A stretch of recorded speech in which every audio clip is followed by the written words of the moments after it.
साथियों, दुनिया में जब परिवहन की बात आती है, एक जगह से दूसरी जगह जाने की जब बात आती है, तो साधारणतया रास्तों के रूप में सबसे तेजी से पहुंचाने का तरीका हवाई जहाज लगता है। लेकिन सबसे किफायती तरीके से पहुंचाने का अगर कोई तरीका है तो वो समुद्री परिवहन है या जल परिवहन है। तो ऐसे में जल परिवहन के मार्ग ही इस पूरी दुनिया की ग्रोथ के बड़े आधार हैं। और ऐसे आधारों में कुछ ऐसे स्थान हैं जिन्होंने दुनिया के लिए अपनी उपयोगिता बहुत हद तक सिद्ध की है। उन्हीं में से एक का आज हम जिक्र कर रहे हैं। नाम है पनामा कैनाल। साथियों, उत्तरी अमेरिका और दक्षिणी अमेरिका, इन दोनों को जोड़ने वाले एक भूखंड, उसका नाम है सेंट्रल अमेरिकन इस्थमस। उसमें एक देश है, उसका नाम है पनामा। उस पनामा नामक देश के बीच में से रास्ता बनाकर इंसानों ने दो महासागरों को आपस में जोड़ दिया। एक महासागर पैसिफिक ओशियन था और दूसरा महासागर अटलांटिक ओशियन था। शुरुआत में यह नहीं हुआ करता था। शुरुआत में उत्तरी अमेरिका दक्षिणी अमेरिका से इस इस्थमस के माध्यम से, सेंट्रल अमेरिकी देशों के माध्यम से कनेक्टेड हुआ करते थे। लेकिन अमेरिका के ही लोगों को सैन फ्रांसिस्को से न्यूयॉर्क जाने के लिए जब जल परिवहन का उपयोग करना पड़ता था तो उन्हें 13,000 नॉटिकल माइल सफर करना पड़ता था। लेकिन आवश्यकता आविष्कार की जननी होती है। जमीनों का सर्वे हुआ तो समुद्री व्यापार में एक शॉर्टकट निकला। शॉर्टकट यह था कि अगर हमें बीच में से ही रास्ता तोड़कर इन दोनों महासागरों को जोड़ने का मौका मिल जाए तो हमारा मार्ग आधे से भी कम रह जाएगा। इसी कवायद के तहत पनामा कैनाल का निर्माण हुआ। पनामा कैनाल जिसकी वजह से यह रास्ता 5200 नॉटिकल माइल का रह गया है। अब आपके दिमाग में जब मैं ये लाइन बोलता हूं कि पनामा कैनाल की वजह से रास्ता 5200 नॉटिकल माइल का रह गया है, तो आपके दिमाग में कुछ और प्रश्न भी आएंगे कि क्या केवल और केवल इससे अमेरिका को ही फायदा हुआ, नंबर एक। और दूसरा बुनियादी सवाल, अरे दो सागर जोड़ने ही तो थे। अगर आज मुझसे कोई कहे उधर पानी भरा है, इधर पानी भरा है, बीच में दीवार है, तोड़ दो, इसमें इसकी क्या चर्चा है? जी नहीं। आश्चर्य तो यह है कि ये दोनों समुद्र अपने जल स्तर में बड़ा अंतर रखते हैं। पैसिफिक ओशियन अटलांटिक ओशियन से जल स्तर ऊंचा रखता है। विचार कीजिए कि अगर पैसिफिक ओशियन और अटलांटिक ओशियन के बीच के इस रास्ते को सीधा फोड़कर जोड़ दिया गया होता तो विचार कीजिए, पैसिफिक ओशियन का पानी अटलांटिक ओशियन में बाढ़ की तरह बहने लगता। यह पूरा की पूरा इस्थमस तैरने लग जाता, गायब हो जाता, देश दुनिया के गायब हो जाते। विचार कीजिए। अर्थात दोनों के जल स्तर में अंतर है। इसको ध्यान में रखते हुए यहां से दोनों को जोड़ना यह कोई आसान काम नहीं था। बड़ी इंजीनियरिंग लगी थी। इस इंजीनियरिंग के पीछे का बड़ा कारण था क्योंकि दुनिया केवल अमेरिका को ही जुड़ते हुए नहीं देखना चाहती थी। विचार कीजिए कि अगर किसी को यूरोप से निकलकर चाइना जाना है तो यूरोप से चाइना जाने का जो रास्ता है वो या तो भूमध्य सागर और स्वेज कैनाल होकर होगा या फिर अटलांटिक ओशियन से होकर के पनामा कैनाल के थ्रू होगा। और यह सत्य भी है, चाइना के द्वारा इस कैनाल का अमेरिका के बाद दूसरा सबसे ज्यादा उपयोग किया जाता है। अमेरिका जहां इससे सीधा लाभान्वित है, चाइना भी इसका उपयोग व्यापार के लिए करता है। अर्थात पैसिफिक और अटलांटिक को जोड़ने में यह उसी प्रकार की भूमिका निभाती है जैसे भूमध्य सागर को इंडियन ओशियन से जोड़ने में स्वेज कैनाल भूमिका निभाती है। स्वेज कैनाल का उपयोग तो इसलिए ज्यादा हो जाता है क्योंकि यहां पर बहुत से देश तेल बेचते हैं और वो एक तरफा मामला है। तेल यहां से निकलकर दूसरे देशों में जाएगा, लेकिन यहां पर तेल ही नहीं, बहुत सी व्यापारिक वस्तुएं भी एक जगह से दूसरी जगह इस कैनाल के माध्यम से भेजी जाती हैं। इसका सीधा सा अर्थ यह हुआ कि यह कैनाल वैज्ञानिक रूप से तो बड़ी रोचक है ही, इसकी उपयोगिता भी व्यापार में बहुत जबरदस्त है। आज हम चर्चा क्यों कर रहे हैं? चर्चा कर रहे हैं कि हाल ही में यह संकट में है और इसका संकट किसी व्यक्ति, किसी वस्तु की वजह से नहीं, पर्यावरण की वजह से है, जलवायु संकट की वजह से है, क्लाइमेट चेंज की वजह से है। कहा जा रहा है कि अगर क्लाइमेट यूं ही बदलता रहा तो एक दिन इस कैनाल से होकर व्यापार नहीं हो पाएगा। इसीलिए आज आप यह सेशन सुन रहे हैं। डिटेल में समझेंगे कैसे परिवहन होता है, क्या काम होता है, लेकिन उसके साथ साथ हम यह भी समझेंगे कि यहां पर वर्तमान की चुनौती क्या है। मेरे प्यारे साथियों, जरा ध्यान से देखें तो आपको यहां पर पनामा इस्थमस दिखाई देता है, जो कि नॉर्थ अमेरिका को साउथ अमेरिका से भूमि के माध्यम से जोड़ता है, पैसिफिक ओशन को अटलांटिक ओशन से जोड़ता है, और इसी मार्ग को तोड़ करके पनामा कैनाल बनाई गई है। पनामा कैनाल बनाने में अगर आप ज्योग्राफिकली इसे देखें तो एक लेक का बहुत बड़ा योगदान है, जिसका नाम है गैटून लेक। साथियों, ये जो गैटून लेक है ये मानव निर्मित मीठे पानी की झील है। इंटरेस्टिंग ये है कि समुद्र का पानी खारा है, इधर भी समुद्र का पानी खारा है, बीच में मीठे पानी के अंदर जहाज को आना है। अर्थात मीठे पानी से खारे पानी की जो यात्रा है यही सबसे बड़ा चैलेंज है। अगर मीठा और खारा पानी आपस में कैनाल के थ्रू जोड़ दिया जाए तो ये तो मीठा पानी पैसिफिक ओशियन के खारे पानी से पूरी तरह लवणीय हो जाएगा।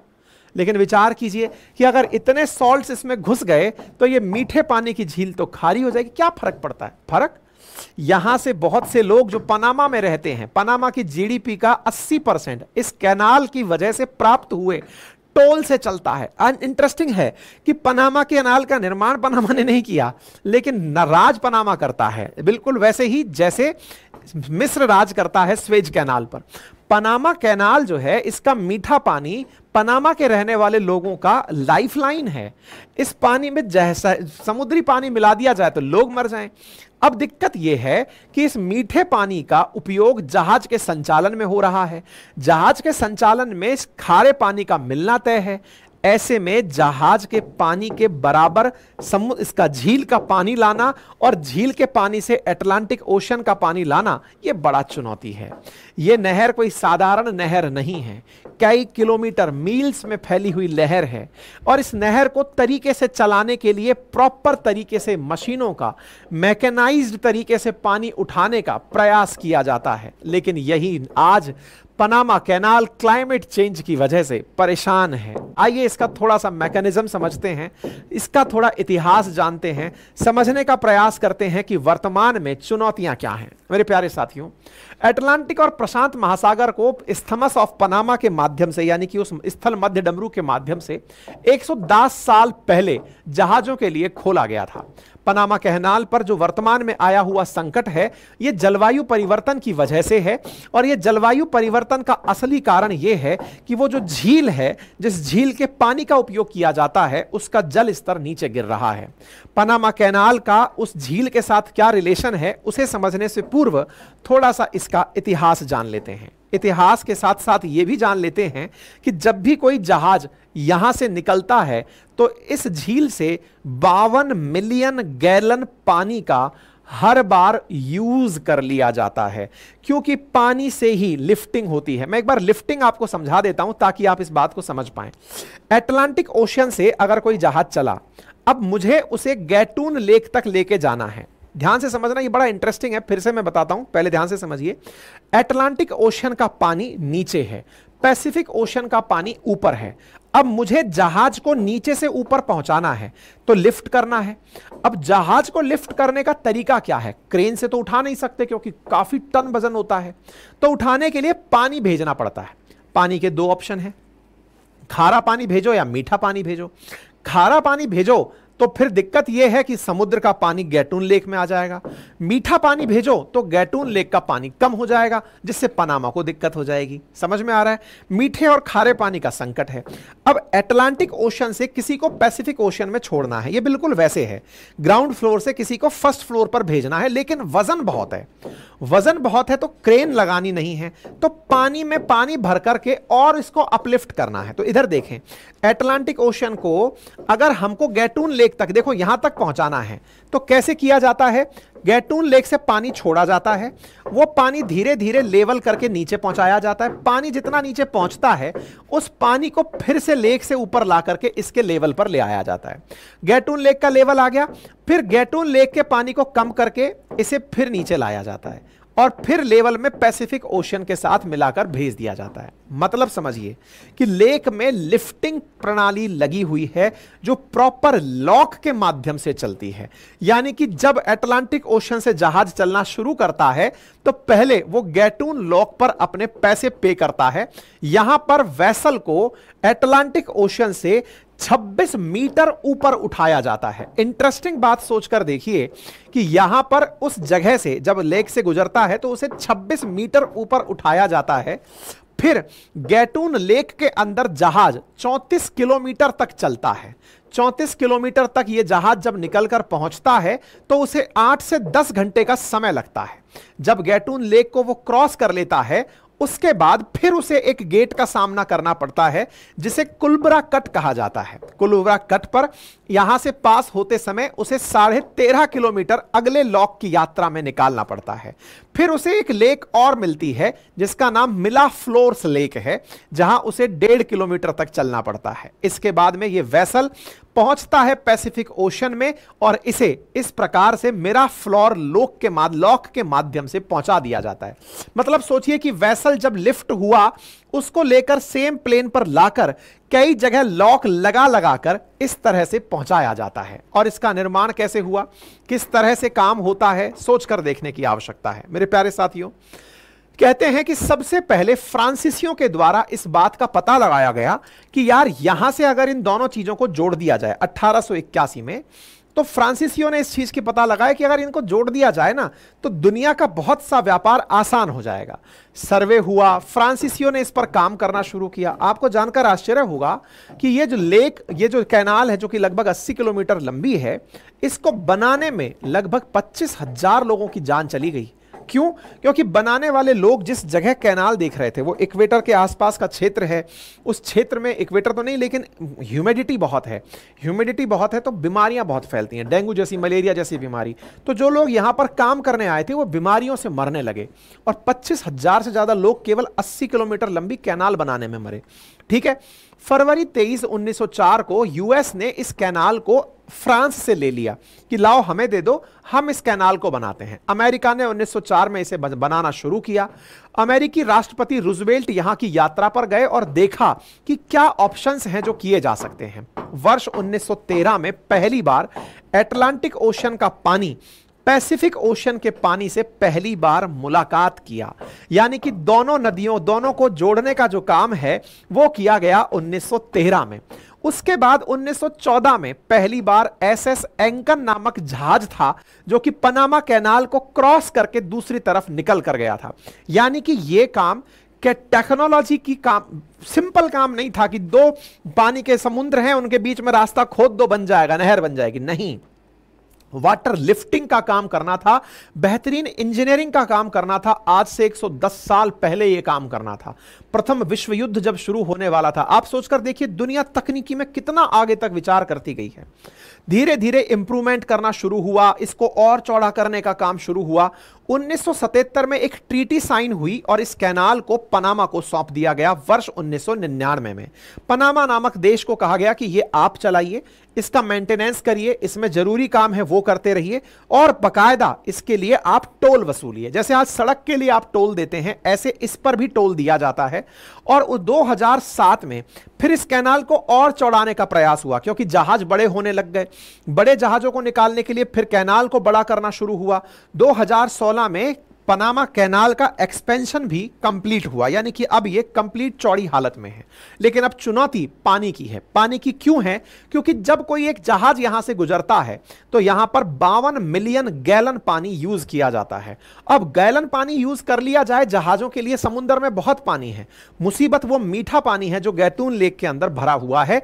उस लेक के पानी में खारा पानी ना मिल जाए इसलिए बहुत ज्यादा दिक्कत होती है। कहा जाता है कि 12,000 से 15,000 शिप यहां से हर साल क्रॉस होते हैं और उनमें से जो सबसे ज्यादा यूजर है वो अमेरिका है और उसके बाद नंबर 2 पर चाइना आता है जो इस लेक का उपयोग करता है। मतलब सोचकर देखिए इस कैनाल का उपयोग करने के लिए कैसे पानी के माध्यम से इतने बड़े बड़े जहाजों को जिनका वजन टनों में है, हजारों टन में है, उन्हें लिफ्ट किया जाता है। लिफ्ट करके उन्हें प्रॉपर तरीके से यहां से गुजारा जाता है। 8 से 10 घंटे जहाज 80 किलोमीटर को ट्रेवल करने में लगाता है। टोल टैक्स देता है, उसके बावजूद भी वो फायदे में रहता है, समय बचता है। आप पूछेंगे क्यों? क्योंकि ये यात्रा जो 13,000 नॉटिकल माइल्स की थी, वो मात्र 5300 नॉटिकल माइल्स में जो निपटने वाली है। इसीलिए दुनिया भर से लगभग 15,000 जहाज सालाना इस कैनाल को पार करके निकलते हैं। उम्मीद है अब आपको यह बात अच्छे से समझ में आ गई होगी। पनामा की जो खासियत है वो उम्मीद है कि आप लोगों को यह क्लियर हो गई होगी। हाल ही के दिनों में स्वेज कैनाल लंबे समय से सुर्खियों में थी, क्योंकि वहां से जब इजराइल और गाजा पट्टी वाला कॉन्फ्लिक्ट चलना शुरू हुआ, उसकी वजह से यमन में बैठे हूतियों ने उस मार्ग को अवरुद्ध करने का प्रयास किया, जिससे लोग स्वेज कैनाल के ऑप्शन में Cape of Good Hope Africa के नीचे से आना शुरू कर दिए। लेकिन पनामा का जो रास्ता है वो लगातार बरकरार रहा। पनामा की लिफ्ट प्रणाली जो है वो अपने आप में दुनिया के लिए एक वैज्ञानिक इंजीनियरिंग का बहुत बड़ा, एक प्रकार से वो मानिए कि मिरेकल के रूप में माना जाता है कि दुनिया ने इसकी वजह से बहुत बड़ा काम किया। पनामा कैनाल जो है वो लगभग 270 बिलियन डॉलर के जो कार्गोज हैं उन्हें सालाना यहां से गुजारता है, और ऐसे में 5% दुनिया का ग्लोबल ट्रेड यहां से कंप्लीट होता है। 50 माइल आर्टिफिशियल वाटरवेज यहां से प्रॉपर तरीके से गुजरता है। ये काफी सारी जानकारियां हैं जो मैंने आप लोगों को यहां पर बता दी हैं, ठीक है ना? तो ये क्लियर जानकारी दे दी, ये सब आ गई। अब बात करते हैं जलवायु परिवर्तन का, इस पर क्या खतरा आ रहा है।